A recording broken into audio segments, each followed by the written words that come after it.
BBC Sounds. Music, radio, podcasts.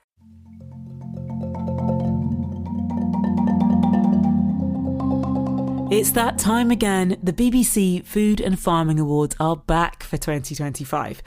And we had some amazing finalists and winners last year. From extraordinary charcuterie made just outside of Liverpool. North by Sud-West. Yeah. To a Northern Irish brewery working in a difficult environment. Bullhouse Brewery! I'd like to sort of think this is an award for the entire brewing industry in Northern Ireland. A takeaway repurposing waste food and making delicious meals. 3, 2, 1. Wasted Kitchen! And a festival that is building a nation of regenerative farmers. This year's winner is... Well done, the winner of the Food Innovation Award this year. This is very cool. It's groundswell. And it's that time of year when we ask you, the BBC audience, for your help. We need you to tell us who deserves the coveted BBC Food and Farming Awards chopping boards. Nominations are now open and you can go to bbc.co.uk/food awards, where you can also find our terms and privacy notice. You have until midday on Monday the 30th of June to get them in. This year we're holding the ceremony in the West Country. And so we had to get that iconic West Country-based chef, food writer, entrepreneur and activist back as head judge. It is, of course, Hugh Fearnley-Whittingstall. Hi, Hugh! Jaega, how are you? Thank you for having me. Lovely to have you at River Cottage. Your first time, I believe. It's my first time. How is that possible? I know. That's not right. Will you give me a tour? We'll put it right today, definitely. View from here is not bad, is it? No, it's not bad at all. You can see it all the way across the southwest of England. You can, and this is what makes me love that phrase, eat the landscape, because that's what we do here, and there are places dotted around here. In fact, 2 of our neighbours, literal neighbours here at River Cottage, are organic farms, Hay Farm and Trill Farm, and we can't grow all the food we need here for the cafe and the cookery school, so we get stuff from them. So it's a real kind of community thing. And the farms that are spread through here are doing all sorts of fantastic stuff. I want to talk to Hugh about what he's looking for in this year's awards and what makes the West Country such a special place. But first, I wanted to go back to the 90s to remember that iconic first series of River Cottage. Well, it's a weird thing because the actual place called River Cottage is a little cottage about 45 minutes from here, outside Bridport, in a village called Netherbury. And I rented that cottage with some friends back in about 1996 for fun, to escape from London, where I was still working as a journalist. And I just wanted to spend more time in the country, because I was brought up in the country. So some friends and I, we rented the cottage. And it was only after 2 years of having holidays and weekends there and just chilling there that I had the idea for River Cottage, the TV show, and I thought I'd never get away with it, frankly. I just pitched to Channel 4, there's this lovely little cottage in Dorset. What if I just try to grow my own vegetables there and keep a couple of pigs? That might be fun. And to my amazement, they said, all right, sounds like a fun idea. That's how things were commissioned. Back then. Back in those days. So it was a very fun idea, and we had one amazing summer of planting vegetables and keeping chickens at this little cottage. And I thought that would be it. I thought we'd then have to think of something else to do. But then we got a second series and et cetera. And it went on for 15 years. But we actually moved here in 2006 and we brought the name River Cottage with us. So we have a 65-acre farm here and we rent another 30 acres. We'll walk down to the bottom in a minute and you'll see the cookery school and the veg patches and some animals along the way. So we've now been here, River Cottage HQ as we call it, it'll be 20 years next year, and we came in 2006. It's coming up to our 20th anniversary. Hugh has been a well-known figure in our food landscape for over 30 years. As we headed down the hill towards the main building at River Cottage HQ, I asked him how his thinking has changed in that time. There's one obvious thing. Plants have become a big focus on what you do and what you cook. Have you changed? Are you eating as much meat as you used to? Or are you eating more veg? Definitely eating less meat and more veg. I've always loved veg. I think somehow I garnered a reputation as a very enthusiastic carnivore. But I've always been an omnivore and I've always loved growing veg. But as time has gone on, it's been increasingly clear that for so many reasons, for our health and for the health of the planet, plants should be front and centre in our kitchens. But you know what, more than that, they should be front and centre for flavour, for taste. They've always been the sort of virtuous bit on the side, and we get very obsessed with meat and fish. In fact, meat and fish are quite tyrannical ingredients. You know, they hog the attention. We're going to marinate this and we're going to make the skin crispy and the crackling crackle, and we better get some veg on there as well, and maybe we can make it look pretty. The best way to make vegetables really delicious is to put the meat and fish to one side and concentrate on building plates of fantastically delicious plants. How welcome do you think the message of eat less meat would be for the British consumer? It's interesting, isn't it? Because as soon as it becomes a political message, it's instantly controversial, nanny state, telling us what to do, etc., etc. But if it's something you found personally, it could be a great revelation. It really does make a difference. It really does improve the way you eat, improve the way you feel. So why should we be resentful if there's a little bit of policy incentive to eat less meat? If part of our government's job is to keep its population well, and I believe it is, and I believe that's what the National Health Service is for, then finding ways to help your population eat better and indeed enjoy their food more, that shouldn't be off limits for government. I think it's fair play that government should get involved in that discussion and get involved in developing policies that incentivise change and help people find better, healthier food. More from Hugh at River Cottage later. This year we are partnering again with the Archers and Farming Today for the Farming for the Future Award. This award celebrates those farmers who are at the forefront of making the industry more sustainable both environmentally and financially. This is an award looking for bold, driven people with big ideas, just like Natasha Archer, who new judge Mally Harris plays here on Radio 4. Mally will be judging the category with Farming Today presenter Charlotte Smith. I wanted to find out more about what they will be looking for in this year's awards. But first, let's find out from Mally a bit more about the character she plays on The Archers. She's quite a handful, and I'd like to state nothing like me as a human being, other than we're Welsh and chatty. But she's very driven. She's very passionate. She's been called the Queen of Passive Aggressive, I think, by one of the guys that were linking the programme. But yeah, I love playing Natasha. When I get the scripts, it's kind of like, I'm quite outspoken in my real life, but when I get Natasha's scripts, I feel like, oh my gosh, what's she doing this month? So it's great fun to play, and I adore being a part of the Archers cast. It's like a real life family. You know, you catch up, once a month, once every couple of months, and you're a part of each other's lives moving forward over the years. So yeah, I feel very blessed to be a part of it. To be honest, I'm just really relieved to hear that Mally is nothing like her character, who, I'm quite a bossy person, and Natasha makes me look laid back. And your character isn't actually a farmer herself, but being on The Archers, you must have a really good feel for what farmers are thinking about. Yeah, and I don't come from a farming family as such, but I lived on farmland as a child, and we had geese and chickens. I used to love the geese. The postman used to be scared of the geese and wouldn't come over the bridge, so I had to go and meet the postman. But my brother-in-law comes from a dairy farming family, so personally I have an awareness of obviously what's going on politically with inheritance tax and environmental issues and things. And I think it's a really hard job being a farmer, and a really important job, And this is your first year judging alongside our veteran, Charlotte. Thanks. Who's been doing it for a few years. You're a veteran judge. Thanks.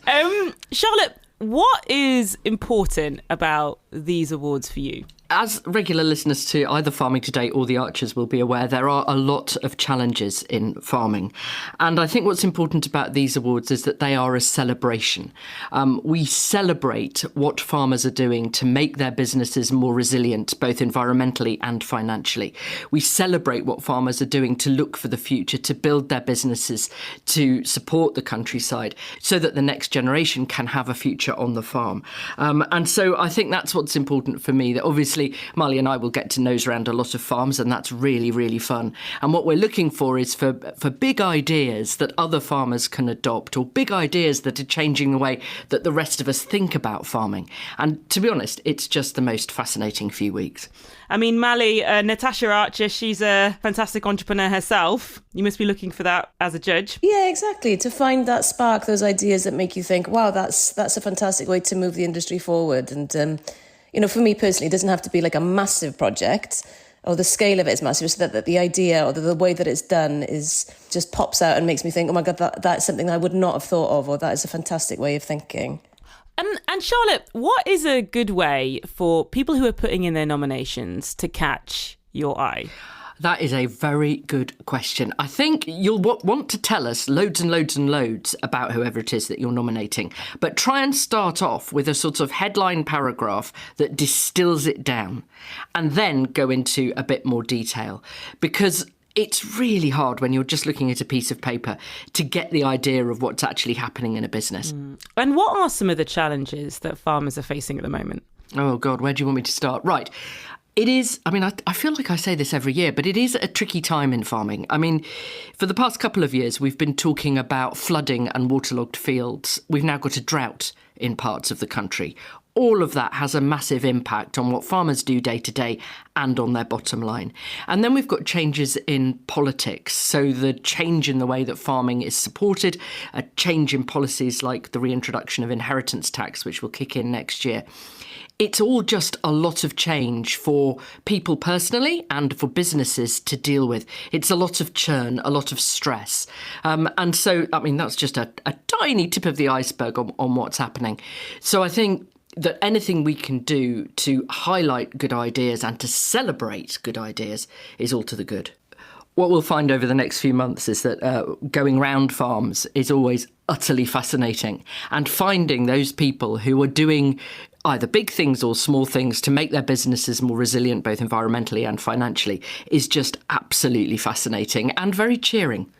Mally, Charlotte, I look forward to seeing you in judging. I can't wait. My wellies are at the ready. Back now to Food and Farming Awards head judge Hugh Fearnley-Whittingstall at River Cottage HQ. So this idea of really eating with the land, living amongst the food that you consume, very much the River Cottage ethos. I feel like in 2025, this ethos is, it's cool. Yeah, I thought it was pretty cool in 1999 when we made the first River Cottage series. But it's certainly got around a bit, hasn't it? I mean, I think any self-respecting chef wants to now talk about how they're sourcing their ingredients and where they come from, and also wants to connect as much as possible with any local growing that's going on near them. A bit harder in the big cities, but not impossible. There's brilliant food being grown all around the edges of London and Birmingham and Glasgow, where we ended up with the Food Awards last year. But I think that's got right through the population as well. People are very excited to go to farmers markets, to their local farm shops. They want to feel part of their food community. That, of course, that's what I love about the Food and Farming Awards. That's exactly what they celebrate. Did I just see some piglets? Yeah, I think you might have... Oh, here they are. Here they are. Oh, my goodness. Yes. Ah. So you've raised pigs for a long time. Yes, I raised my very first pigs in 1999 at the original River Cottage. And we've kept pigs here at River Cottage HQ since we were here in 2006. And this litter was born 5 weeks ago. You can see they're very, very lively little piglets. Their mum, Lucille, is possibly lying in the shade somewhere, taking a break from all this action, or she might be in her house here. We can go and find her in a minute. This is her third litter, and she's a fantastic mum. All these guys are doing super well. But of course, they are going to end up on plates. You know, they are. A lot of them will be destined for our homemade charcuterie. We don't raise a crazy amount of pigs here. 2 or 3 litres a year gives us 30 plus piglets if we're lucky, and they go through the cookery school. As we use our own meat wherever we can. When we teach our charcuterie courses, we put it on the plates for our fine dining events. But at the same time, it's impossible not to engage with these incredible creatures. Do you want to get in and say hi? They're probably. Do I want to get in? I probably do want to get in. They'll probably scarper, but if we just get low down here, they might just slowly. Hello. Come on, piggies. Come and say hi. Look at them, you see. Curiosity gets the better of a pig in the end. I don't think I've ever been this close to, I think, any pig, let alone this gaggle of adorable piglets. Oh, those two are just dashing off again. There's usually a kind of bold one who comes a bit closer, a bit faster. And the rest follow. And the rest follow. Hugh grew up in Gloucestershire and has been based in Devon and Dorset since the 90s. What makes the West Country a special place for food and farming for him? Of course, it's an area famous for cider and cheeses, but what else is there?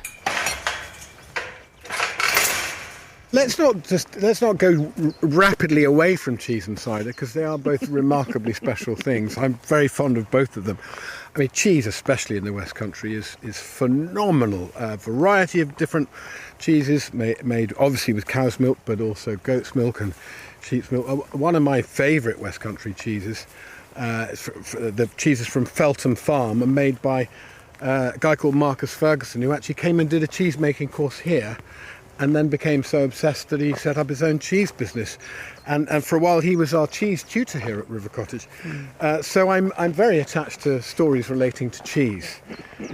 So, but I mean, of course, it's not just, as you say, it's not just about cheese and cider. There's all sorts of innovative things happening in the West Country. I mean, way back when I first came down here, I met a marvellous man called Michael Michaud, who taught me a lot about growing vegetables, and he started a business doing mail-order chilies from his polytunnels on the coast of Dorset. I mean, obviously I'm a little bit biased, but I do think the West Country is one of the most exciting places to explore food culture in the whole of the UK. And I think there's something about the West Country landscape that lends itself to slightly smaller scale farming. I mean, there definitely is. It's the sort of uphill and down dale, tumble down nature of and this used to be a patchwork of thousands of tiny farms around the West Country.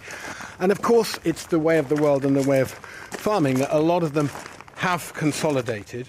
But what others have done, instead of just letting themselves be bought up and becoming part of, I don't know, a big dairy conglomerate, they've survived by diversification and adding value. So we're not just going to make some milk and sell it on the market. We'll make our own cheese and we'll add value to the stuff that we produce here, make it special and sell it first and foremost to the local community, but maybe beyond.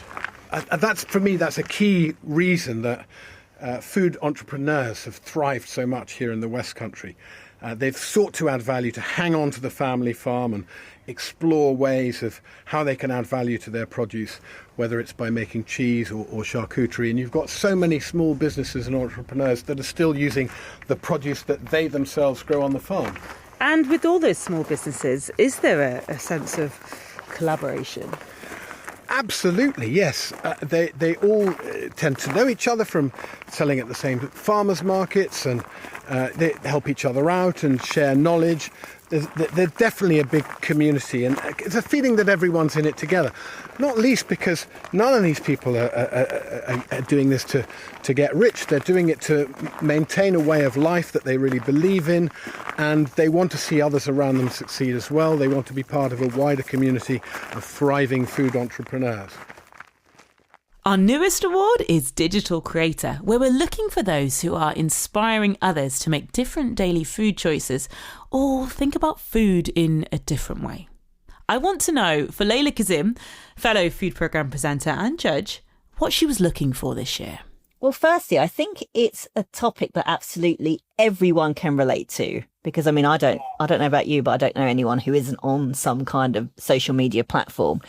And probably more than we realise, we are influenced by the things we consume on this platform. And so actually, I think it's quite an important category, because people really have the potential to access so many of us with the ways that they are approaching food and farming. And there is so much passion from these content creators, and they're really so varied.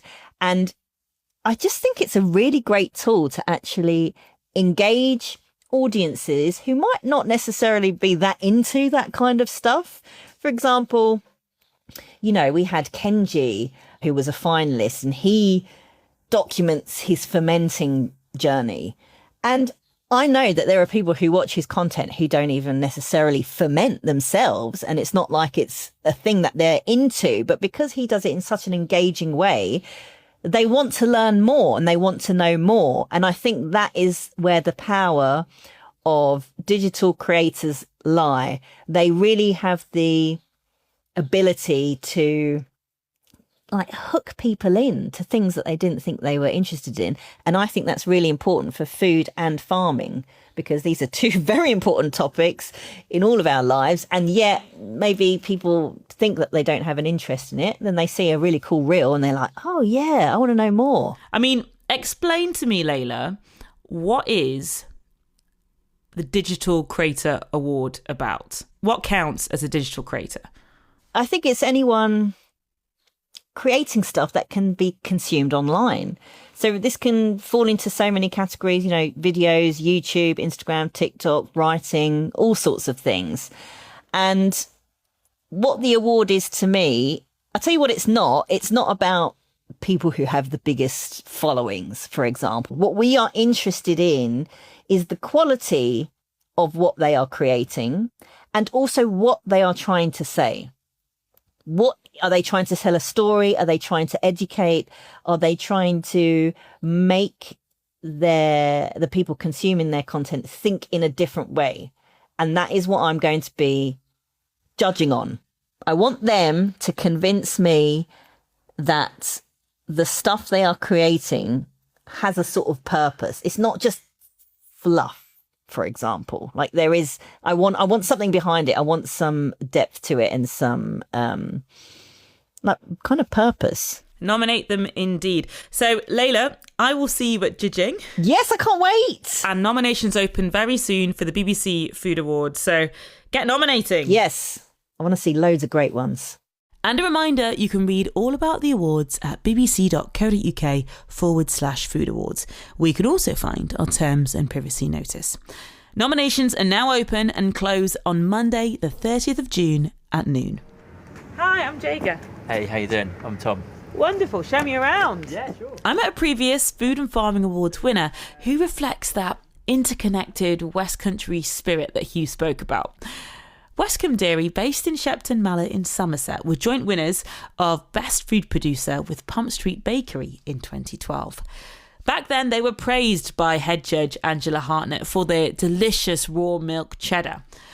But there have been a lot of changes in the last 12 years, including a cheese-turning robot. Director and head cheesemaker Tom Calver showed me around. So this is Westcombe. Mm-hmm. We have been here making cheese since about 1879. So the business is made up of two families. There's Dad, who kind of came into the business about 58 years ago, and he went into business with the Clothier family, who are an offshoot of the Brickells, hence the name of the ice cream. So in here, we've got the dairy. Yeah. So in here we've got Rob, Jan and Robin. Jan and Robin are basically putting salted curds into these bags at the moment. So we've created a market for salted curds, so for poutine, chips, cheese and gravy. Yes. It's very popular now in the street food. And what doesn't go into those bags goes into these great big kind of bucket moulds, and then that will be pressed up next door in the press room. So you won your BBC Food Award for Best Food Producer in 2012. Yeah.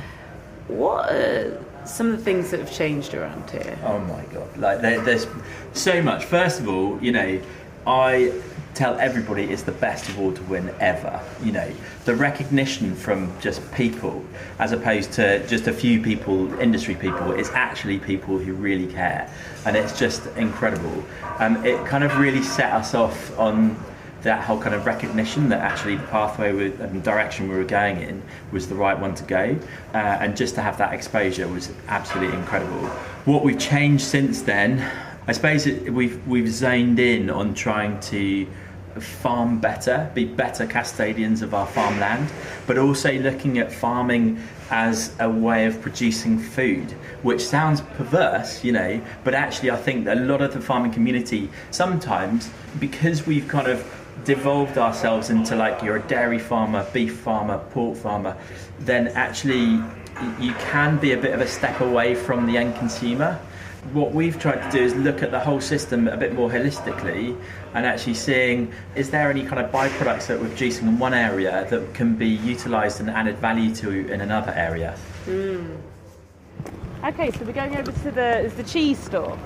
Yeah, so this is our cheese cellar. Cellar? Yeah, so since 2012, this is a new addition. We actually, in 2014, we started to dig the side of the hill out.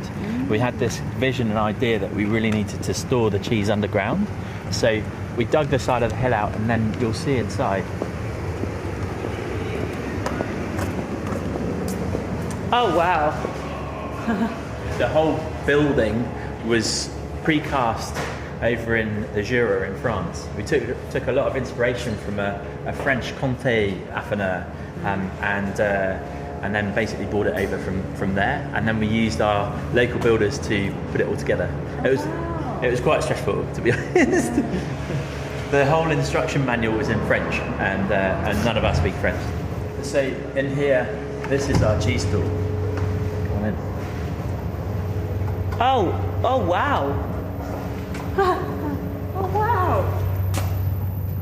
This is fantastic. So row after row upon row. How tall is that? So it's about 6 meters tall. Oh wow. In total, and we've got around about 5,500 cheddars in here. That's a lot of cheese. Yeah, absolutely. It's around about like 100 tons of cheese, which actually sounds like a huge amount.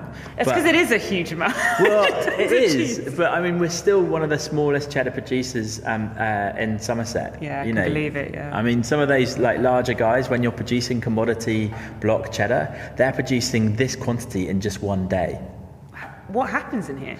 Maturation? Yeah, so this is the maturation store. So we want to have some really quite specific temperature and humidity in here. So it's around about 10 degrees Celsius and between 89 to 93% humidity.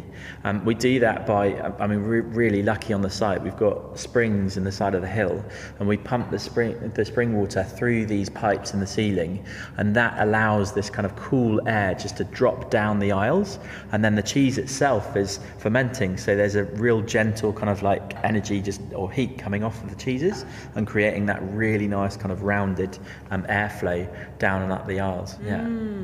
Let me introduce you to Tina.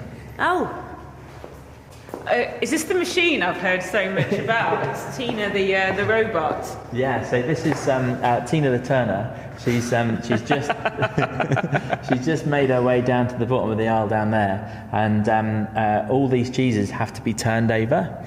So she just takes the cheese off the shelf and then places them onto a turntable, and then brushes the side and the top, and then basically just turns it over. And if you think of a cheese a bit like an egg timer, you want to kind of redistribute the moisture within the cheese, but also stop it sticking to the shelf. So it's a wonderful bit of kit, actually, and it was the first ever cheddar turning robot in the world. Away from innovations in cheese robots, Westcombe has become something of an incubation hub for other food businesses. As well as expanding to doing charcuterie, Tom and his wife, with Andrew Lokes, set up Landrace, a bakery and restaurant in Bath, and they mill the wheat for the bakery on site here in Shepton Mallet. There is also a new brewery, Woodshedding, making German and British-style beers, and an ice cream company. Hi, I'm Jaega. Hi, Jaega. Hi. Hi, Rob. Nice to meet you. So, Brickell's, tell me all about it. Yeah, so we've been going about 7 years now. We make what we call an all-natural craft ice cream. So really simple, minimally processed ingredients. So looking at like a traditional custard-based ice cream. So milk, cream, egg yolk, sugar. We use a bit of skimmed milk powder in there to give it a kind of emulsification. Obviously, we're based in Westcombe as well, so we use milk from Westcombe Dairy in our ice cream. And then we also concentrate on like seasonal flavours, so according to what's in season. At the moment, so this morning we were in our walled garden picking mint for a homegrown mint choc chip, a cinnamon toast where we use the toast from Landrace Bakery, which is on site. And we've also got a collaborative flavour with Landrace coming up using some of their cookie dough in an ice cream. What's it like being in the middle of this food hub at Westcombe? I think it's great. It's like really collaborative. The fact that we put in the ingredients that are also made on the site into our ice cream, and it just creates a nice like working environment. Like we're pretty much in the middle of nowhere in Westcombe, but you see lots of like young people with new businesses coming in, renting spaces. I mean, it's great for like a little community. And every Friday we do like a staff lunch where all the different businesses all have lunch together. We discuss ideas, like issues we're having, and it's really nice to be able to have like so many people on site, all making like different food products. Rob and Iona Gore from Brickell's Ice Cream. Across the yard, we found another producer also working on a delicious product. My name's Adrian Peskin, and I am the owner of Woodshedding Brewery. We do beers that are reflective of my heritage, which are German and British. But so lots of lagers? We do, well, say lots, as many as tank space permits. We do a lamb beer, which, like all of our beers, has a strong focus on the grains that we use. We go directly to our farmers with a strong focus on regenerative and organic farming. What's it like being on a site with just so much food production? There's so many other food makers here, of great standard as well. Absolutely. Yeah, well, in that respect, it's quite, maybe daunting's not the right word, but you know that you've got to kind of keep up with the sort of standards of everyone else. You know, there is lots of crossover, and we also help each other out. You know, there are people here, well, for one, in our beer hall, we present all the other artisans' products, mostly in the format of a ploughman's. So you've got the bread, the cheese, the charcuterie. I did wonder whether there'd be an amazing board here. Yeah, absolutely. Well, it is important. Has to be done. Yeah, and it's the perfect complement, really, certainly to the kind of beers that we do. Back outside with Tom Calver from Westcombe. How important is this interconnectedness between all these different types of food? I think the whole interconnected thing, this really helps, because the longer that we've been in this game, it feels like, with any business actually, if you've got like-minded people around you, you can really bounce off that energy.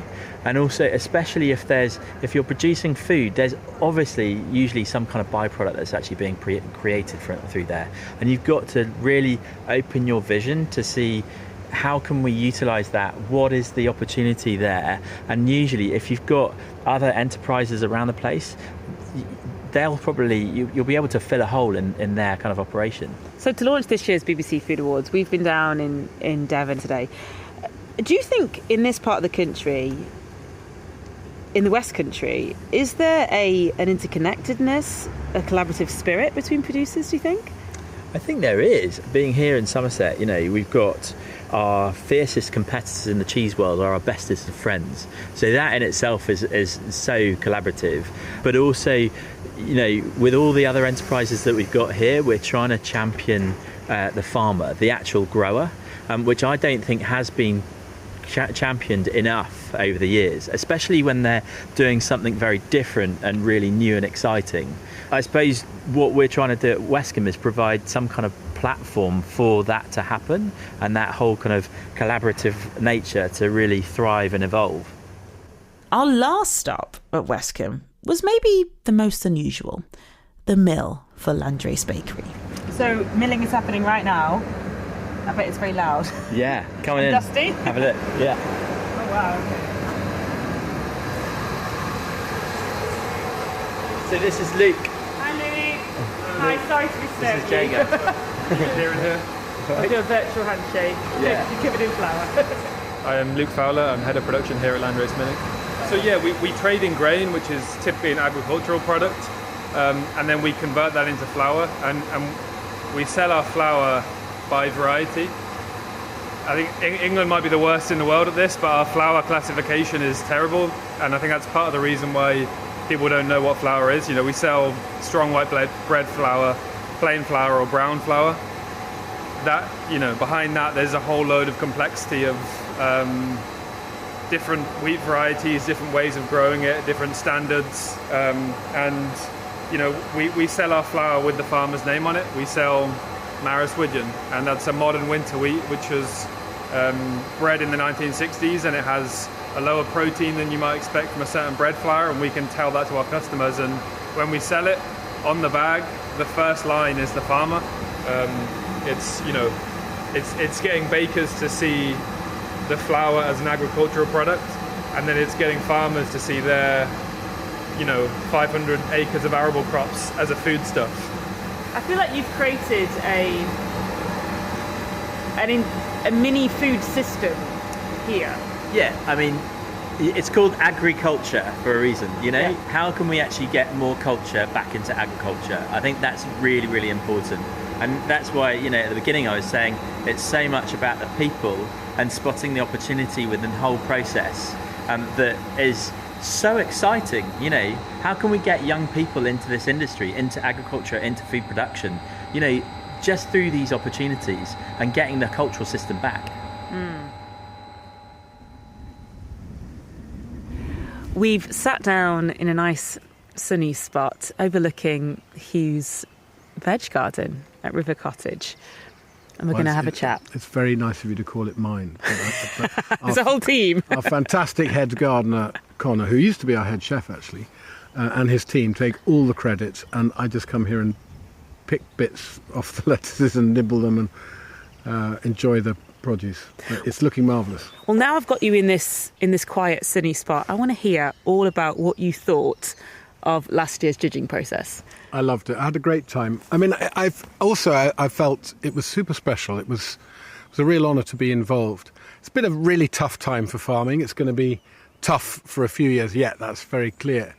And just to celebrate the best of it, people working really hard against the odds to grow beautiful food, to make beautiful food, to share it with their communities. It's a really special thing. And of course, we had some incredible winners. What were some of your highlights? Well, of course, I was lucky enough to visit Andy just outside Liverpool, making unbelievable charcuterie from pigs, a little bit like the ones that you've met today, Jaega, so well looked after. And he takes them on almost single-handedly and wastes not a jot of what they can produce. They're a full nose-to-tail range of charcuterie, and it's phenomenally good. I mean, some of the best charcuterie I've ever tasted. And it's clear that it's made a huge difference to his life. I mean, he was already doing pretty well, but business is booming, almost to the extent that I think he's struggling to cope with the demand. But it is a special thing about the awards, is that the celebrating what people are doing, drawing a wider audience to see the amazing things that they're producing, it gives their businesses a boost. Yeah, it does. And so it should. I mean, if it didn't, why would we do it? What are you excited for this year, Hugh? Well, what I'm excited for is all the things that I don't know I'm going to be excited about, but I know they're going to be there somewhere. That's what I'm excited about. I've no idea, but I know it's out there, and I can't wait for it to be uncovered. I can't wait for our listeners to nominate the people in their communities whose food, whose farming, whose passion is making a difference. And I want to hear about it. We all want to get to see it, and with a bit of luck, I want to taste it at the end as well. That's a really special bit. How about you, Jaega? I know you love delicious food, but you also love delicious drink. In fact, you know a great deal about it as well. You're a true expert. What are your hopes for this year's drinks category? I would love to see drinks producers from across the entire spectrum of UK alcohol and non-alcoholic drinks. I want to see a milk producer. I want to see tea producers. We had a wonderful kefir last year, didn't we? We did have a wonderful kefir. More of that, please. We love that. Kombuchas, kefirs, this great innovation of non-alcoholic drinks that are maybe a little bit healthier or a little bit more interesting is a fun thing to see. Juices. Want to see more juices. But let's not forget the cider. I mean, we are in the West Country. I wouldn't at all mind seeing a cider winner or a few cider nominees. But most importantly, people just shouldn't be shy about nominating drinks producers. Please don't be shy. You're not saying anything about your lifestyle choices just because you nominate a cider maker or a wine maker. And most of the public, I think most people are happy to buy and consume really tasty drinks locally. So I think most people, if they sat down and had a think, could probably think of a good business in their local area to nominate. You pegged me as a cider drinker earlier, Jaega, and you're not wrong about that, but I do also love drinking wine, and especially British wines, of which there are more and more amazing and delicious choices, and I'd love to see some British winemakers nominated for your category. It'd be great to taste them. There is some fantastic wine producers in the UK. I want to see them nominated. Thank you so much, Hugh, for showing me around River Cottage. What a pleasure. It's been a joy to have you here, Jaega. Look forward to working with you. I know. I'll see you on the judges' table. You will. Can't wait. I hope this trip to the West Country has given you some inspiration to think about businesses and people who are doing something amazing in food and farming in your area.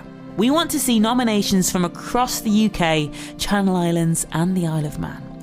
The full list of awards you could nominate are: the Food Programme Best Food Producer, Best Drinks Producer, Best Street Food Takeaway or Small Eatery with Morning Live, the Digital Creator Award, the Archers and Farming Today, Farming for the Future Award, the Food Innovation Award, the Countryfile Young Countryside Champion.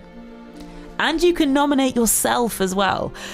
For all the information about the awards, including the terms and privacy notice, go to bbc.co.uk/food awards. Nominations are now open, and you have until Monday the 30th of June at midday to get them in.